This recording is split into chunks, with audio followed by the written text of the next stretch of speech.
네, 홍명보호의 첫 번째 북중미 월드컵 경기인 체코전이 진행되고 있습니다.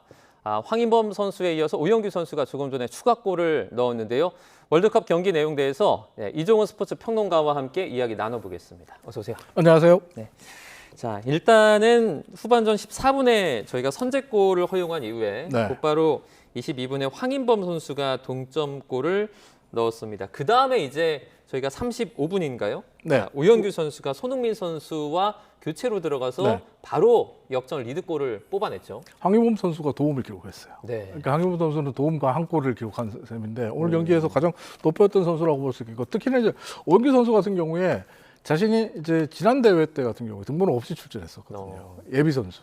근데 이제 이번에는 본인이 왜 등번호를 부여받을 수 있는지를 보여주는 장면이 나왔고 유럽에서 활동한 경험들이 누적된 것이 보인다는 것이 첫 번째 월드컵 무대거든요. 긴장할 수 있거든요. 그리고 시야가 트이지 않을 수 있는 상황인데도 침착하게 황인범 선수가 올려준 크로스를 공간을 잘라 들어가면서 역전골을 만들어내는 모습. 오영규 선수 새로운 대한민국의 스트라이커의 탄생을 알리는 축포였습니다. 원래 이 포지션 자체가 사실 뭐 오영규 선수나 뭐 이강인 선수, 손흥민 선수 다 이렇게 조기성 겹치긴 선수, 하잖아요. 오늘 원래 어떻게 보면 홍명보 감독이 이런 교체 작전을 좀 생각을 하고 있었을까요? 했다고 봐야겠죠. 아무래도 손흥민 선수가 선발로 최전방 공격수로 나왔거든요. 그런데 대표팀에는 최전방 공격수 자원이 조기성 선수도 있고 골을 넣은 오영규 선수도 있단 말이에요. 그러니까 어떻게 보면 손흥민으로 끝까지 90분을 다 뛴다기보다는 오영규나 조기성을 조커 카드로 넣겠다라는 생각을 분명히 했을 것이고 그리고 좌우 측면 그러니까 좌우 측면 같은 경우에서 윙어들 같은 경우에서도 이재성과 이강인 선수가 선발로 출전을 했습니다만 황인범 선수가 황희찬 선수가 교체 투입되는 모습 이런 것들이 보여졌는데 사실 황희찬 선수라든지 오영규 선수가 들어가면서 좀 더 역동적이고 스피드가 붙는 그런 모습이 좀 나왔거든요. 스피드를 통해서 좀 휘저어주는 모습이 나왔는데 이것은 어떻게 보면 홍명보가 체코를 분석한 결과가 아닌가 저는 그렇게 생각합니다. 무슨 말이냐면 체코 같은 경우에서는 유럽 예선 플레이오프를 거치면서 마지막으로 합류했기 때문에 3월이 돼서 월드컵 본선 진출이 확정됐어요. 그래서 월드컵 베이스 캠프를 고지대 적응 훈련을 할 수 없는 곳에서 차릴 수밖에 없었습니다. 댈러스인가 그렇죠. 달라스에서 차릴 수밖에 없었고 고지대 적응 훈련을 못했기 때문에 체코 감독과 선수들은 상관없다고 얘기했지만 고지대에서 뛰지 않았던 선수들은 아무리 선수들의 피지컬이 좋다고 해도 축구로 따지면 후반 70분 이후부터는 아무래도 집중력이 떨어지고 좀 더 체력이 소모가 많이 되는 걸 느낄 수밖에 없고 피로도가 느껴질 수밖에 없는 상황이란 말이에요. 그렇다면 아마 홍명보 감독은 70분 이후에 후반 70분 이후에 승부수를 던지겠다. 빠르고 스피드가 있는 선수들을 활용해서 상대 수비 진영을 뒤흔들겠다는 생각을 했을 거라고 저는 보여지는 전술이었습니다. 고지대 축구가 사실 체력적인 문제도 있지만 그 공기 밀도 때문에 공이 날아가는 시간도 좀 다르다면서요? 공이 날아가는 속도도 다르고요. 그리고 공이 날아가는 거리가 달라집니다. 그러니까 고지대에서 적응 훈련을 하지 못하고 고지대에서 곧바로 경기를 하게 되면 공이 평소와 다르게 더 빠르게 패스가 날아온다고 생각할 수 있고 또 이 정도면 충분하다고 생각했는데 공이 아직도 떠 있다는 거예요. 선수들끼리 얘기할 때. 이제 충분히 내려오겠지, 낙하하겠지, 이제 잡을 준비를 해야지 하는데 아직도 공이 떠 있고 뒤로 날아가더라. 그런 얘기를 하는데 이 부분은 사실 어떻게 보면은 체코의 경기 스타일을 보면 체코에게는 큰 문제는 되지 않았던 것 같아요. 왜냐하면 체코는 오늘 경기에서 골을 만들어냈던 장면도 롱 스로인. 그러니까 스로인을 통해서 던지기를 통해서 골을 만들어내는 장면. 그리고 체코의 강점은 세트피스란 말이죠. 세트피스의 강점을 갖고 있다 보니까 아무래도 고지대에서의 빠른 볼 스피드와 거리 차이 이런 것들은 다른 팀에 비해서는 좀 더 덜 영향을 받는다라고 볼 수 있겠지만 체력적인 문제, 집중력의 문제는 피로도의 문제는 체코도 피해갈 수 없었던 것 같습니다. 자, 지금 우리나라 체코 상대로 북중미 월드컵 조별리그 첫 경기 치르고 있습니다. 이제 몇 분 남지 않았는데요. 일각에서는 한국이 조 1위보다 조 2위가 더 나올 수 있다라는 그런 색다른 분석도 나왔습니다. 화면으로 함께 보시죠. 월드컵은 이번 대회부터 48개국 체제로 확대가 되며 조 1, 2위는 물론 각 조 3위 중에 상위 8개 팀도 32강에 오릅니다. 물론 한국은 오늘 체코를 잡아야지 유리한 고지를 선점할 수 있는데요. 그런데 흥미로운 건 조 1위뿐 아니라 조 2위 시나리오도 한국에 나쁘지 않을 수 있다는 겁니다. 우리가 A조 2위로 오를 경우에 B조 2위와 미국 LA에서 32강전을 치릅니다. 한인들의 뜨거운 응원 열기에 심리적으로 편안하고 동구장이라서 더위 부담도 줄어 체력 관리에 유리합니다. 만약에 A조 1위로 32강에 오른다면 멕시코에 남아 이동 부담이 줄어드는 장점이 있습니다. 다만 해발 2240m에 달하는 고지대 경기장에서 뛰어야 한다는 점은 부담입니다. 상대 전력 분석에서도 차이가 납니다. A조 2위는 B조 2위와 만나서 준비할 상대 후보가 비교적 뚜렷하지만 A조 1위는 분석 범위가 더 넓어집니다.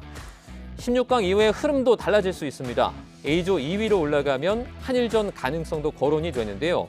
반면에 A조 1위로 올라가면 잉글랜드나 크로아티아 같은 강호를 만날 수도 있습니다. 홍명보호의 32강 방정식, 잠시 뒤 경기 결과에 따라서 어떻게 달라질지 주목됩니다. 네, 조 1위보다 2위가 조금 더 유리할 수도 있다는 분석인데 좀 흥미롭네요. 네, 여러 가지 뭐 변수들을 감안할 때 조 2위도 우리로서 나쁘지 않다. 오히려 조 2위가 더 좋은 결과를 가져올 수 있는 선택지가 될 수 있다라는 이야기들은 이번 조별 조추첨 결과 이후부터 계속적으로 나왔던 이야기고 특히나 이것이 이제 가장 큰 문제는 이 이동 거리가 길고 네. 고지대가 포함되어 있는 멕시코가 포함되어 있는 이 경기장 때문에 선수들이 느끼는 부담이 생기거든요. 그리고 16강을 갔을 때, 32강을 통과하고 16강을 갔을 때 그 이후의 일정들을 생각했을 때는 조 2위로 올라가는 게 낫다. 특히 또 앞서 그래픽에서도 나왔습니다만은 우리가 조 1위를 하게 되면 조 3위 팀을 골라야 되는데 그 조 3위 팀은 알 수가 없거든요. 또 조가 많잖아요. 네, 그러니까 상대를 분석할 시간이 부족하다는 측면에서 본다면 우리가 준비하고 우리가 좀 더 여유 있게 경기를 풀어가려면 조 2위도 나쁘지 않다 이렇게 보고 있는 거죠.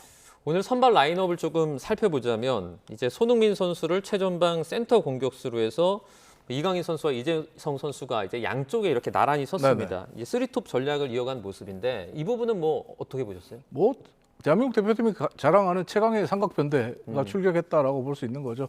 실제로 전반에서 우리가 좀 답답한 전반 10분여까지는 초반 탐색전이 이어지고 네. 좀 답답한 흐름이었거든요. 근데 이걸 흐름을 풀어준 게 전반 11분에 손흥민, 이강인, 이재성 이 세 선수의 모습이었단 말이에요. 특히나 뭐 11분, 13분에 이강인 선수의 패스 그리고 이강인 선수의 중거리 슈팅 이런 것들이 우리 선수들의 좀 활기를 불어주는 그런 모습이 나왔다라고 볼 수 있겠고 이후에 그러니까 후반에 들어갔을 때 우리가 이제 사실 한 골을 먼저 내주고 나서 흔들리는 그 상황에서 네. 동점골을 만들어낼 때 황인범 선수가 침투에 들어가면서 수비 뒷공간을 침투에 들어가면서 골을 만들어낼 때 그 기가 막힌 패스를 찔러준 게 이강인 선수의 왼발이었거든요. 네네. 그러니까 이강인 선수, 뭐 손흥민 선수 모두 다 이재성 선수 대한민국이 자랑하는 삼각편대의 유형을 그대로 보여줬다 보겠습니다. 네, 잠시만요. 저희가 이제 자막으로 먼저 좀 전해드렸는데요.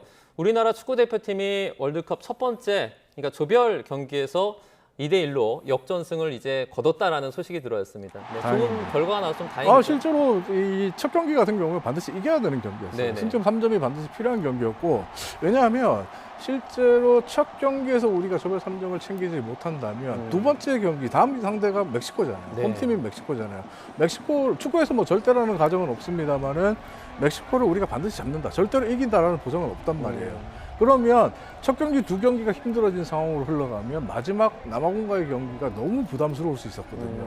그런 측면에서 봤을 때 오늘 승리 정말 귀한 승점 3점이다 이렇게 볼 수 있겠고 32강을 넘어서 16강으로 가는 초석이 될 것이다 이런 예상을 해볼 수 있겠습니다. 네, 우리나라가 사실 역대 어떤 전적을 좀 살펴봤을 때 월드컵 본선에서 1차전 패배하고 16강 간 적이 아예 없다면서요. 네, 맞습니다. 그리고 우리가 1차전에서 유럽팀을 만났을 때 승리하면 상당히 좋은 징크스들이 많아요. 그리고 뭐 월드컵 본선 무대에서 우리가 유럽팀을 만나서 좋은 결과가 나왔을 때 우리가 실제로 월드컵에서 유럽팀을 만났을 때 좋은 성적이 나왔고 그 이후부터 좀 승승장구하는 모습이 나왔는데 이번에도 그런 좋은 징크스, 좋은 흐름들이 나와줬으면 좋겠습니다. 네, 자 조금 전에 광화문 응원하는 그런 모습을 저희가 직접 보여드리고 있습니다. 붉은색 옷들을 입고요. 이제 아마도 붉은 악마 응원단과 함께 또 이렇게 네. 응원을 하시는 시민들의 모습까지 저희가 보여드리고 있습니다. 자, 수비 라인도 조금 저희가 얘기를 나눠볼게요. 아무래도 뭐 센터에는 김민재 선수가 거의 낙점이었고 네. 양쪽에 누가 오느냐 이걸 가지고 좀 여러 가지 얘기가 있었는데 사실 그 수비 라인업을 세우기 전에 부상 선수가 몇 명 이렇게 생겼잖아요. 그렇죠. 김태현 선수가 부상을 당했고 네네. 조현민 선수가 부상으로 이제 평가전 때 부상하면서 빠지게 됐는데 실제로 이제 김민재 선수 그 부상 때문에 김민재 선수와 이한범 선수는 고정이다. 경기 전에 고정이다라고 봤어요. 그리고 이제 김태현 선수 부상 당하기 전까지는 네네. 김태현과 이기혁 둘 중에 누가 될 것이냐.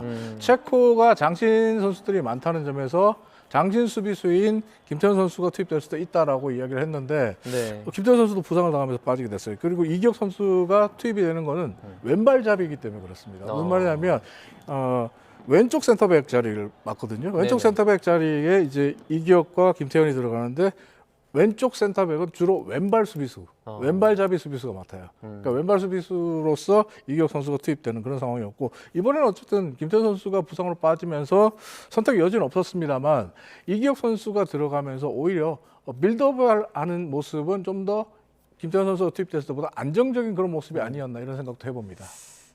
왼발 수비수가 그러니까 좌측에 그렇게 위치하는 이유가 나중에 역습했을 때 오른쪽 그렇죠. 예, 네. 윙을 이제 차지하려고 하는 그렇죠. 거죠. 사실 오늘 경기 같은 경우에 이 3백들 우리 사실 불안감이 좀 없지 않아 네. 있었어요. 경기 전까지는. 어떤 불안감이 있으셨습니까? 왜냐하면 우리가 3백을 쓰던 팀이 아니었잖아요. 그리고 선수들도 소속팀에서 3백이 아닌 4백을 쓴단 말이에요. 네네. 그런데 홍명호 감독이 작년부터 실험이라는 표현을 쓰면서까지 네네. 3백을 들고 나왔잖아요. 그래서 이 3백의 완성도가 얼마나 높을지가 상당히 좀 걱정이 됐거든요. 네. 근데 이제 상대 팀에게 실점한 과정을 보면 다 세트피스 상황에서 실점을 했습니다만 네. 나머지 부분 경기적인 흐름에서 봤을 때 이기혁 선수라든지 김민재 선수라든지 뭐 이한범 선수 수비에서 탄탄한 모습을 보여줬습니다. 특히 파트릭 시크 같은 상대 체코의 장신 공격수들을 꽁꽁 묶는 모습도 굉장히 인상적이었고요. 네. 오늘 김민재 선수는 좀 어떻게 평가하세요? 김민재 선수 잘했어요. 잘해줬고 그리고 김민재 선수가 공격적으로 앞선에서 잘라주는 모습이 상대 공격을 잘라주는 모습이 우리 수비수들이 좀 이렇게 뭐랄까요? 대형을 갖추는데 큰 도움을 줬다 이렇게 볼 수 있겠습니다. 특히나 3백 같은 경우에는 이런 것들이 중요한 게 뭐냐면 3백은 역습에는 최적화되어 있는 전술입니다. 그리고 수비 숫자를 순간적으로 늘릴 수 있기 때문에 수비도 단단하게 끌고 갈 수 있다고 생각하지만 선수들이 각자의 역할과 각자의 포지션, 위치에 대한 완벽한 이해가 있어야 되고 수비 조직력이 굉장히 상당히 높은 수준까지 올라가 있어야 되거든요. 그렇지 않으면 뻥뻥 뚫립니다. 예전에 브라질과의 평가전에서 우리가 계속해서 뚫리면서 5골을 내주는 그런 상황이 나올 수 있는 상황이었거든요. 근데 김민재 선수가 오늘은 굉장히 안정감이 있는 모습을 보여주면서 수비 라인 전체를 잘 이끌어줬다 이렇게 보겠습니다. 오늘 골 얘기를 조금 더 해보자면 네. 자 저희가 우리나라 첫 골은 이제 황인범 선수가 직접 골을 넣었고요. 네. 이제 두 번째 골은 오영규 선수가 넣었는데 황인범 선수가 도움을 기록했죠. 네, 도움을 기록했죠. 아무래도 일단 오늘 백승훈 선수가 논스톱으로 황인범 선수에게 패스를 해줬고 네네. 황인범 선수가 그것을 받아서 세도에 들어오는 오영규 선수에게 패스를 해줬죠. 네, 그러면 오늘의 선수를 만약에 좀 뽑자고 한다면 아무래도 뭐 황인범 선수가 입에 오를 가능성이 있겠네요. 황인범이죠. 오늘의 뭐 맨 오브 더 매치를 뽑는다면 저는 황인범 선수를 뽑겠다라고 말씀을 드리겠는데 황인범 선수 같은 경우 실제로 오늘 경기뿐만 아니라 이번 월드컵에서 가장 중요한 선수입니다. 황인범 선수의 공격과 수비에 대한 그 밸런스와 조율 능력이 네. 어떤 모습으로 이루어지느냐가 대한민국 대표팀의 그날 경기력을 좌지우지하거든요. 그러니까 황인범 선수의 활약은 앞으로도 눈여겨보시면 좋을 것 같습니다. 네, 알겠습니다. 1차전 체코전을 상대로 이제 우리나라 2대1 역전승을 거뒀습니다. 다음에 있을 멕시코전도 저희가 기대를 좀 해보도록 네. 하겠습니다. 자, 지금까지 이종원 스포츠 평론가와 함께 이야기 나눠봤습니다. 고맙습니다.